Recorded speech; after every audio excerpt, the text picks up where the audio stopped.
But your relationship really developed so gradually. Did you film in sequence?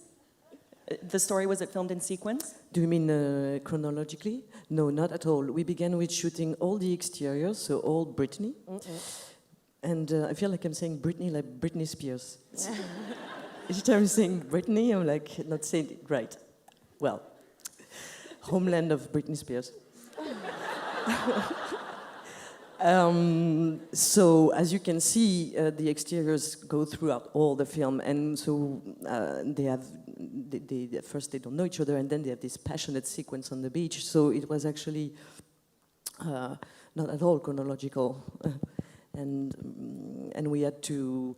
That first moment was actually where we decided of the level of sentimentality and of emotion of the film, and they didn't really know each other. But we were very brave. I'd love to take some questions from the audience. If you raise your hands up high, I'll repeat them after you, even if you're in the balcony. It's really hard to see. Yes. The person who said there's one right here. Hello.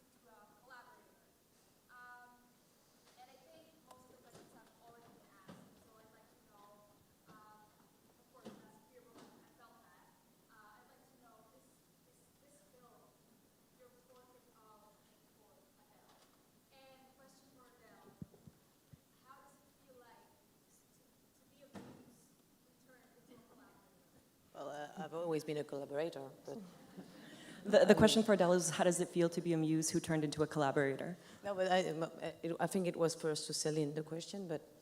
I think we would answer the same thing, so you can answer. As we are collaborators. Yeah, so now I have to reach the same level. No, well, I don't know where, actually I'm lost, Céline, you have to help me. Well, one of the manifestos of the film is actually to get rid of this idea of the muse, which is a nice word that actually hides the participation of women in art history. The muse is this fetishized, silent woman who's inspiring just because she's beautiful. And we know that even though for a long time women opportunity were to be models, these models were in the room, they were co-creating, they were they were one of the brain in the room.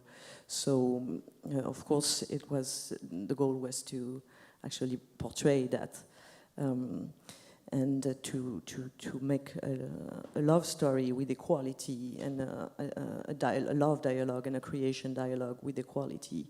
So, in the process of the film, she actually. Of course, there's a process in becoming this brain, but it's because, we have to take you into this process. But on the set, I think also the movies always reflects the way they were done.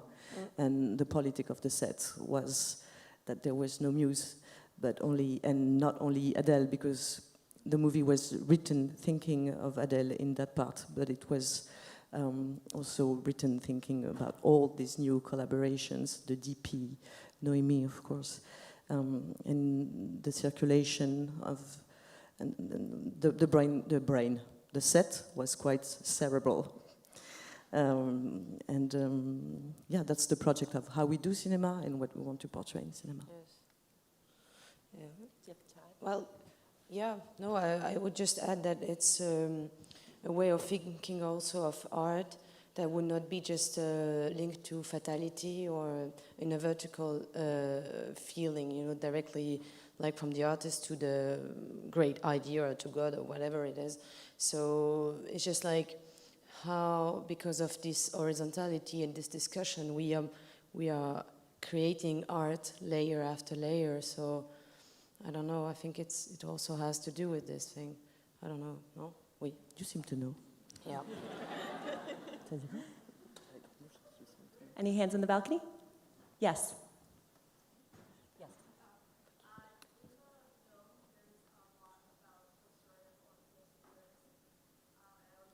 Sorry, can you speak a little louder?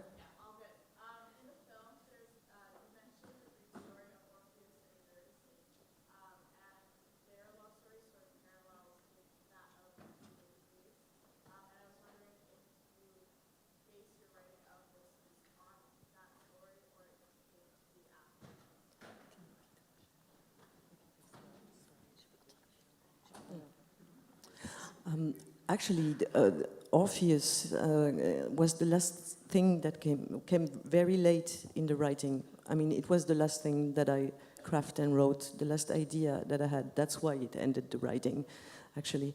That's why I thought the script was over. Mostly because I thought it talked a lot about the film, because it's where the two timelines, the memory of a love and the present of a love, actually get contaminated, because she sees these images of a ghost, and she's actually haunted by the last image that she will see of her, which also talks about our love stories, because I think we are always obsessed with how things are getting started and how they will end. So eventually we are always haunted by the last image of a love story. And also because it's about reinventing and revisiting the myth, and from a feminine perspective. And the other day, someone in the audience says the myth of Eurydice, whereas it's always the myth of Orpheus. So I thought that felt complete. And also, I really wanted these women to have this intellectual dialogue and to have their opinion, their hypothesis. And so Orpheus allowed me in several moments of the film to actually stress different points. My English is definitely broken. Yeah. I have another question for you. You've been talking so much about politics, and you were one of the really early signatories in France of the initiative to have 50-50 representation of women in cinema by 2020. Can you talk about your politics in France and what you recommend for people here in Canada? Well, I can't recommend anything from Canada. We should be looking at you guys and then get inspired, especially with this festival. The Toronto Film Festival, because with 50-50 we actually built a pledge that's been signed by several festivals. First was the Cannes Film Festival, and then several festivals throughout the year. And the Toronto Film Festival was the only festival that added things to the pledge, because it was already totally up to date and really added other criteria to the pledge. So I'm not going to talk to you about the French politics, because it's going to be boring. It's like talking to you about the 70s. So thank you. We want to hear your politics.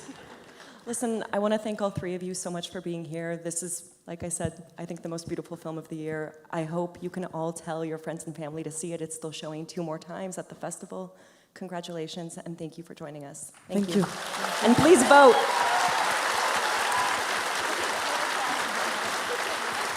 Thank you.